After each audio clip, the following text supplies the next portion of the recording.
Discuss more on the impact of the war on Iran, Ray Farris, chief economist from Eastspring Investments, joins us live from Singapore. Ray, good to have you on the show.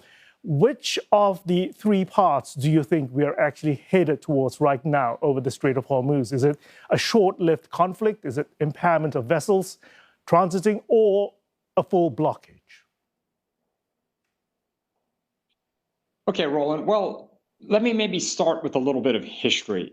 I entered this industry back in 1991 during the first Gulf War. So this isn't kind of the first of these incidents that I've seen. There's been disruption in the Middle East almost incessantly over that entire period. History suggests that in these types of events, oil prices tend to mean revert back to close to their starting point after about 4 to 5 months. So I think worst case, we're in for a short-term shock, but it's unlikely, in my view, that this is going to persist, in part because the Iranians are just simply very heavily outgunned by the combination of the Israeli and the U.S. military. So on that basis alone, but what would be for you the single indicator that would tell you that we've actually crossed the line into a drawn-out war? I think we'd have to go well over a month of military action to get to that stage, and that just seems unlikely.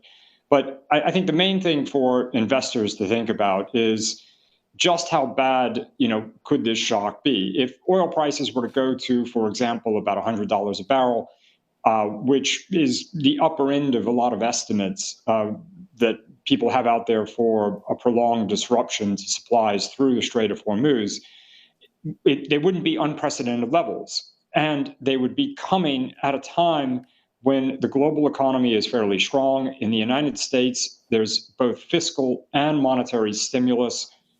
Behind that, this tremendous surge in AI infrastructure investment. There's a lot of a move in AI infrastructure investment throughout Asia as well. So globally, there's a very powerful capex cycle that's supporting the economy. And as was earlier said on this show, we're about to get the NPC. And in China, the likelihood is for some new fiscal stimulus and a government that has fiscal capacity in reserve in order to do as much as it's necessary to hit its growth targets of close to 5%. So there could be some loss in GDP growth, but this is coming at a time when, other than in the US, inflation is low and growth is fairly robust, and there's a very powerful capex cycle at a global level. Ray, I want to play out that scenario of oil hitting $100 a barrel. I mean, who in Asia would be paying the most? Is it the airlines? Is it the refiners? Is it the shipping lines? Or is it the consumer? I mean, how quickly does this actually hit inflation? It'll take at least several months, I think, to really move inflation meaningfully. It's worth noting that most countries have some oil reserves. There's some oil that's already on the water. Nobody's going to run short in the next 2 or 3 weeks. The countries that are most vulnerable from a trade perspective are those that run large net oil import balances. So India, Korea, the Philippines, Thailand all stand out. However, even with oil up close to 10, 15%, the hit to current account balances is still going to be, in general, less than about half a percentage point of GDP. It's going to be manageable. In Asia, in most countries, inflation is really pretty low.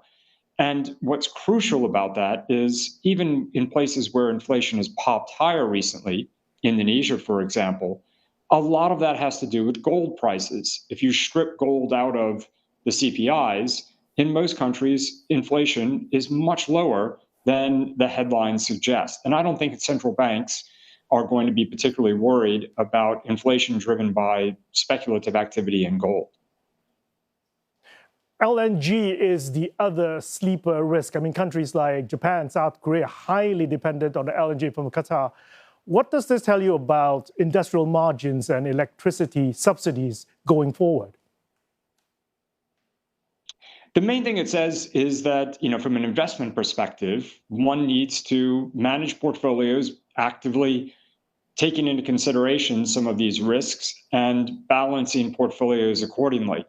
Of course, sectors such as refining, utilities, transportation, chemicals are all going to suffer if there's a prolonged increase in fundamental cost and feedstock cost. Again, I wouldn't expect that to last more than a few months, but those are the sectors most at risk. The perspective that we take is to try to manage portfolios in a way that balances out those risks by focusing actively on the range of sectors in the economy that will be either neutrally affected or have some degree of cushion. For example, electronics, tech, all of the capital goods suppliers that are feeding into that global that capex boom. And you mentioned earlier that China still has a lot of tools in its arsenal, but if energy costs rise and shipping insurance also spikes, how does that feed through China's export machine and regional supply chains? I mean, would this, for example, accelerate relocation, reshoring decisions across ASEAN? I think the key thing there is to remember that this would be a global shock. Everyone would be affected. In terms of current account balances, there'd be some countries more affected than others, but at the level of the cost structure of industry, it would run right across all countries. So I don't think it would really change the relative competitive position. And certainly China is tremendously competitive even now. So I wouldn't expect it to have a really meaningful impact on the Chinese economy. At most, if we ran oil at $90 to $100 a barrel, over the course of the year, it might cut 0.3 to 0.4 percentage points off of GDP.